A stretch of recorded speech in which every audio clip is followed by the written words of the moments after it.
Assalamualaikum, selamat malam.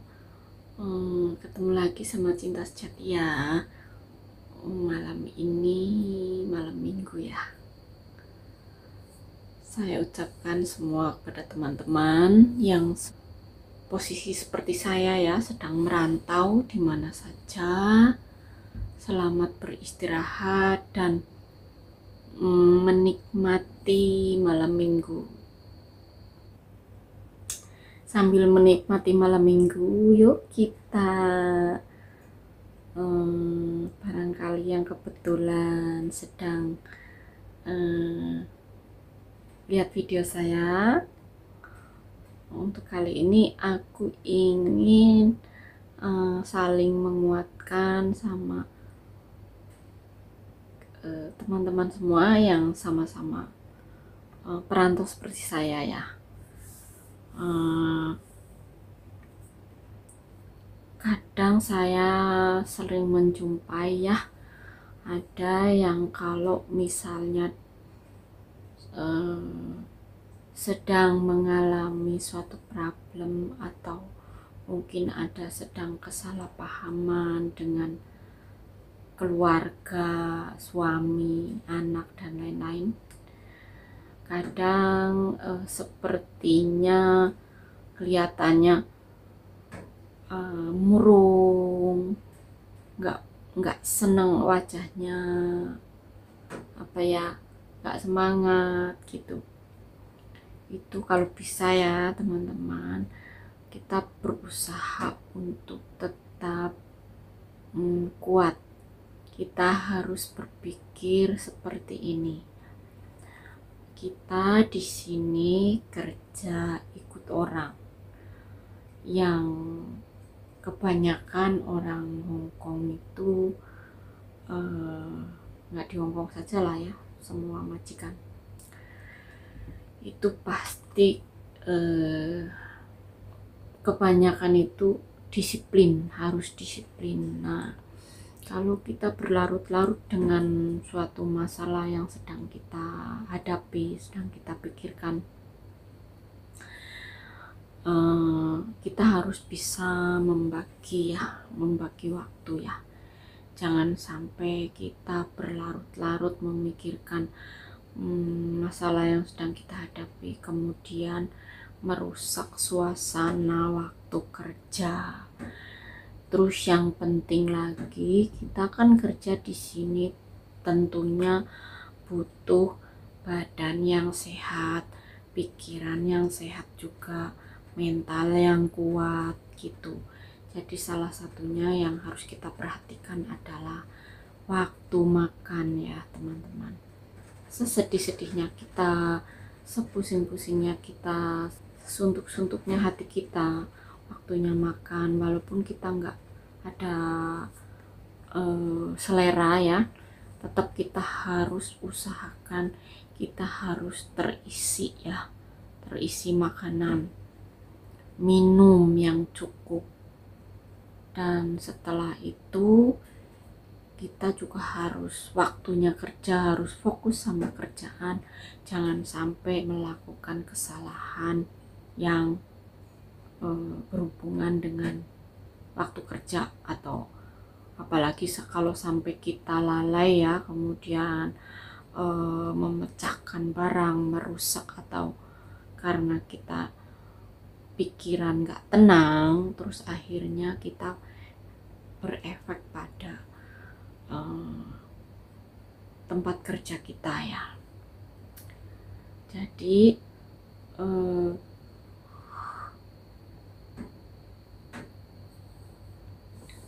sesibuk-sibuknya kita memikirkan masalah yang sedang kita hadapi, kalau bisa waktunya kerja kita sisihkan dulu. Waktu kerja ya kita kerja.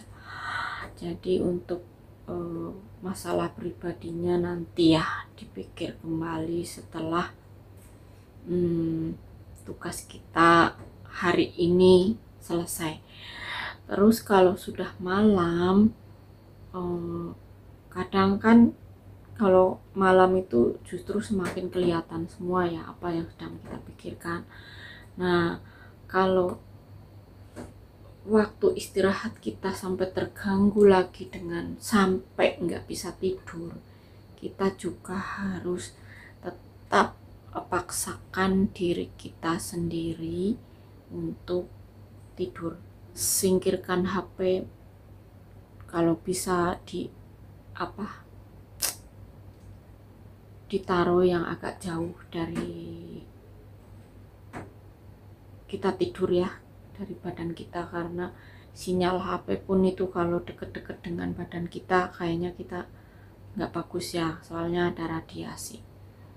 Nah, kita simpan HP-nya, matikan lampu, kemudian kosongkan pikiran,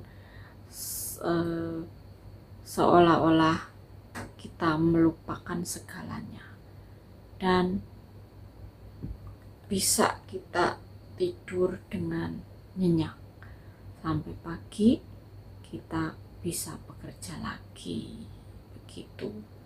Kalau untuk masalah dengan keluarga misalnya ya, sama suami, sama siapa saja lah, pasti ada aja. Saya sendiri pun seperti itu. Misalnya kalau sama suami kita atau orang tua, siapa aja, kalau kita sedang terjadi kesalahpahaman atau hati kita sama-sama sedang, namanya orang salah paham kan, di sini mikir begini, di sana mikir begitu, kita pasti dilanda dengan namanya rasa emosi ya. Nah, selama kita masih punya rasa seperti itu, hati kita belum bisa tertata untuk memecahkan masalah bersama, lebih baik kita jangan dulu menghubungi.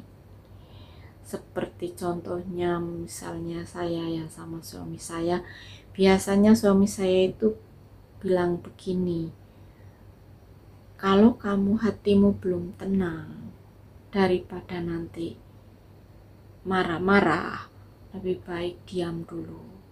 Setelah saya juga menemukan solusi apa sih yang sebenarnya saya kurang, keduanya sudah menemukan, hati kita sudah tenang, sudah, apalagi kita kan kalau misalnya punya perkataan yang sebelumnya nggak terpikirkan, ternyata perkataan itu salah dan melukai salah satunya, sudah koreksi diri masing-masing, biasanya kita sudah mulai tenang, baru kita komunikasi. Itu adalah perjanjian saya dengan suami saya setiap ada masalah. Jadi alhamdulillah selalu bisa memecahkan masalah dengan baik-baik, dengan hati yang sama-sama dingin gitu. Kalau sudah ketemu seperti itu, pasti kita saling memperbaiki, saling menyadari kesalahan masing-masing, kemudian baru ditentukan atau bermusyawarah bagaimana baiknya. Oke, untuk teman-teman, itulah saya selama di sini selalu begitu. Jadi untuk teman-teman semua yang ada di sini, kalau sedang pikiran suntuk, kita harus bisa memilah-milah, membagi waktu, membagi situasinya sedang apa, waktu makan, waktu kerja, waktu tidur, kita harus jangan dicampur adukan, apalagi dengan masalah-masalah yang kadang sedang kita hadapi. Jadi walaupun hanya sekilas ya teman-teman, biasanya kan saya selalu acara libur, kalau libur kan pasti acaranya ya begitu-begitu, kalau nggak makan, ngobrol, dan lain-lain. Jadi untuk kali ini saya selingi kita berbagi pengalaman, siapa tahu bisa masuk dan paling nggak bermanfaat lah ya. Nah, ini juga mau saya tambahin sedikit ya. Jadi untuk pedoman teman-teman saya semua, apa itu tambahannya? Kita sebagai perempuan harus sedikit pinter ya dalam menilai suami-suami kita. Jadi patokannya begini, pokoknya itu udah paten, nggak bisa dikurangi, nggak bisa ditambahi. Kalau suami yang baik niatnya menikahi kita adalah karena ingin beribadah, ingin berbuat baik, ingin menjalankan tugasnya dia dengan baik, kesanggupannya dia dengan baik di hadapan Tuhan, dia pasti sudah otomatis ya, tidak usah kita cerewet, tidak usah kita takut ini dan itu, pasti suami sudah otomatis itu tahu apa yang seharusnya dia lakukan. Sekali berjanji, dia langsung jalani sampai kapanpun. Dia tetap amanah, dia tetap berusaha menguatkan, memberi kepercayaan, memberi kejujuran, dan dia tidak akan takut dengan orang lain, tapi dia takut dengan perilaku sendiri dan janjinya sendiri. Tetap madep sawiji kalau orang Jawa. Jadi nggak ada kata-kata gimana kamu, kok begini, kok begitu, dan lain-lain. Itu tidak ada kata-kata seperti itu dari istri. Tapi saya juga menyadari semua itu juga tergantung pada masing-masing. Setiap orang, saya percaya, pasti berbeda sifat dan cara menyikapinya. Tapi paling tidak kalau kita sudah tahu gambaran seperti itu, jadi itu untuk patokan saja untuk kita sebagai perempuan. Jadi kalau orang baik, kita pasti merasakannya juga baik. Kalau orang yang nggak baik, kita pasti akan menderita dan tertekan. Jadi nggak bisa dibohongi. Kita sebagai perempuan tinggal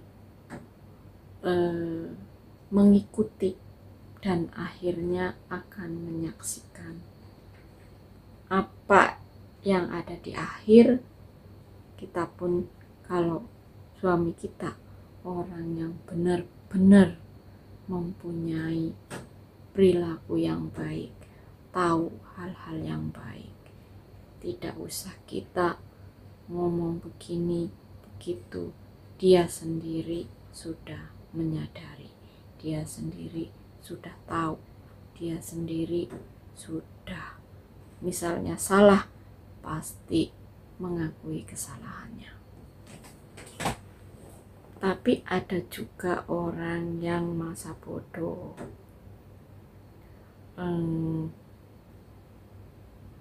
seenak sendiri. Jadi untuk pedoman kita, kalau orang yang sudah benar-benar sudah tidak baik, segeralah kita menyelamatkan diri. Gak usah sampai karena cinta. Karena apa? Cinta itu bisa berubah karena yang kita cintai adalah perilaku dari dalam, bukan wujud atau rupa. Kira-kira begitu ya. Kita nggak usah susah-susah, nggak usah bersedih-sedih, berkeluh kesah dan ini dan itu. Jadi cukup rasakan, cukup kita menilai dengan hati dan perasaan. Terus setelah itu mau saya tambahi ya biar lengkap. Saya ingin memberi gambaran untuk teman-teman saya, kaum saya, perempuan. Kalau kita sampai melihat atau menyaksikan atau benar-benar membuktikan bahwa suami-suami kita itu tidak benar, tidak bisa diajak baik-baik, tidak bisa kita usahakan untuk kita saling bagaimana baiknya kita perbaiki, kita ajak bicara baik-baik, sudah fatal, sudah nggak bisa, sudah jauh dari jalur tujuan kita sebagai istri yang baik, dan kemudian dia tidak mengimbangi, bahkan kadang lebih parah. Jadi kalau orang yang tidak baik pasti kita rasakan juga tidak baik. Kalau sudah jelas seperti itu, kita jangan sampai berlama-lama. Kita harus berpikir seperti ini. Apalagi yang masih muda ya.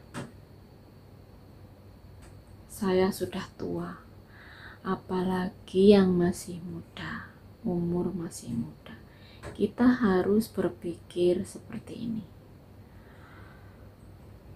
Selama kita masih diberi sehat, selama kita masih diberi umur, banyak sekali yang bisa kita lakukan tanpa harus kita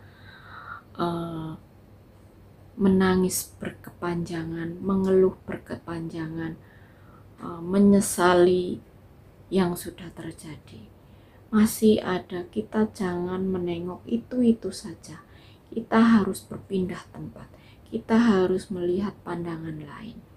Di sana, di depan masih ada perjalanan, masih ada hal-hal banyak sekali yang bisa kita lakukan.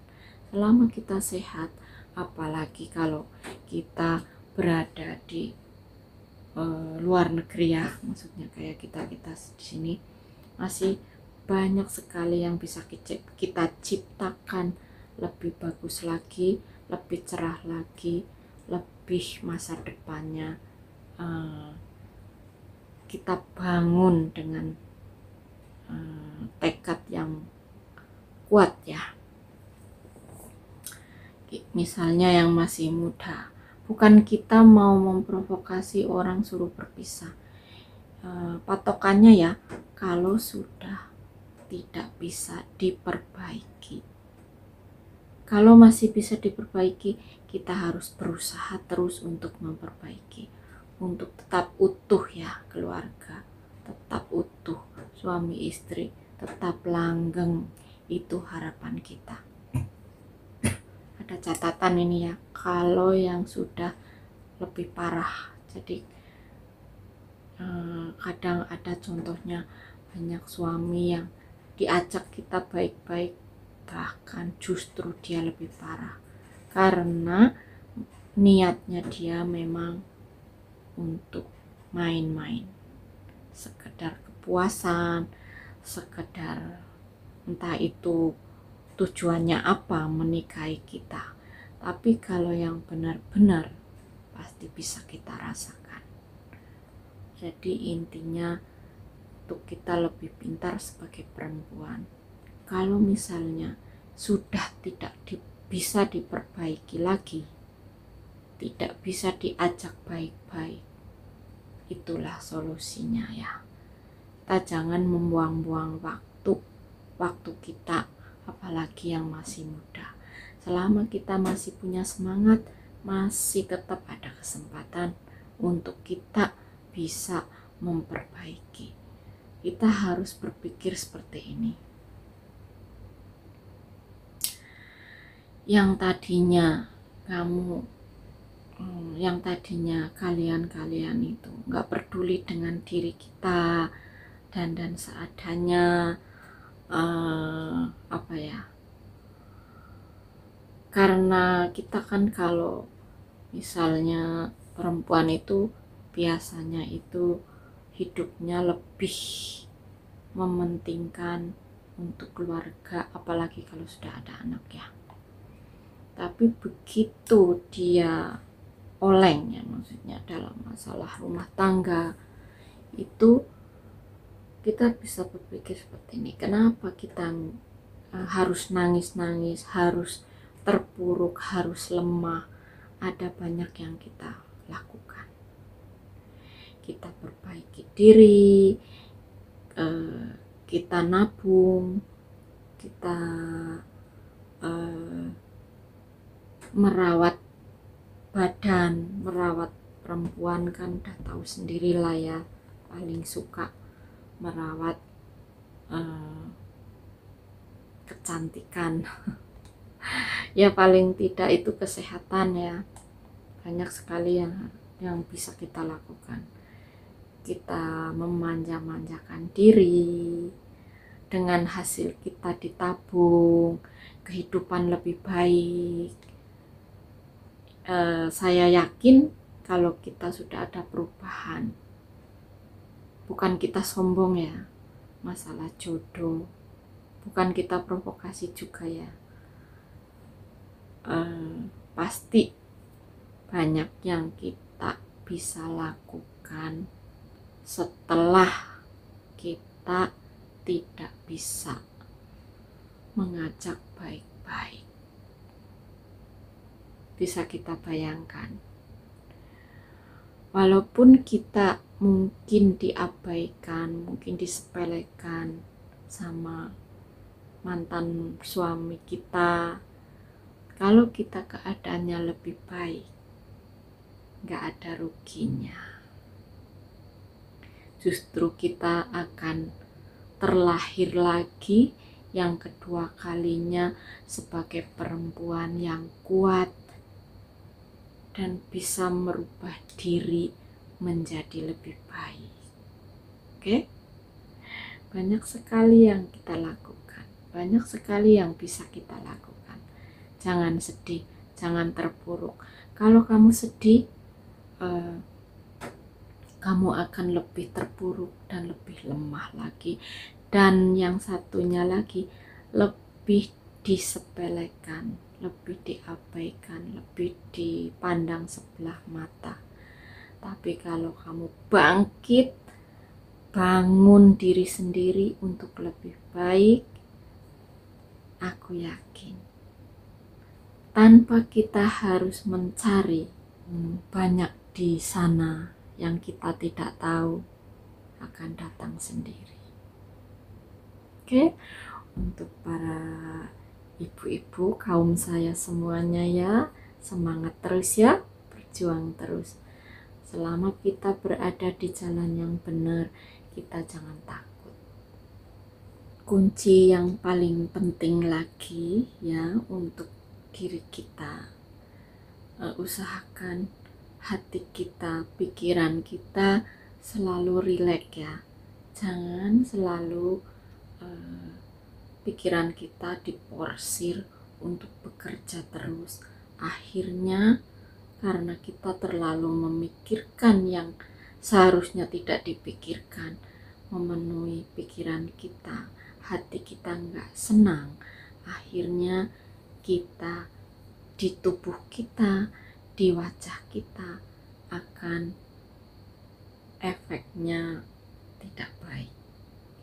Kalau kita dari dalam sudah merasa bahagia, merasa senang, tidak suntuk, selalu bahagia, selalu senang, selalu berpikiran positif, dan berusaha untuk lebih baik. Cari yang baik-baik, jauhkan yang jelek-jelek. Insya Allah kita juga akan terjaga aura kita. Kita tidak akan punya wajah yang murung atau kusam. Oke, pokoknya kalian ya, kaum saya, kaum perempuan, harus semangat ya, nggak boleh lemah. Hidup ini indah teman-teman. Kenapa kita harus sedih? Walaupun hanya sekilas ya teman-teman. Biasanya kan saya selalu acara libur. Kalau libur kan pasti acaranya ya begitu-begitu. Kalau nggak makan, ngobrol, dan lain-lain. Jadi untuk kali ini saya selingi kita berbagi pengalaman. Siapa tahu bisa masuk dan paling nggak bermanfaat lah ya. Oke, untuk lain kali nanti saya sempatkan lagi ya, walaupun sekedar omong-omong kosong ya, mudah-mudahan bermanfaat. Oke, untuk teman-teman besok yang mau libur, sepertinya ini ada suara hujan ya. Besok jangan lupa bawa payung. Oke, untuk video kali ini aku akhiri sampai di sini. Lain kali aku sambung lagi. Oke. Assalamualaikum warahmatullahi wabarakatuh. Selamat berhari Minggu.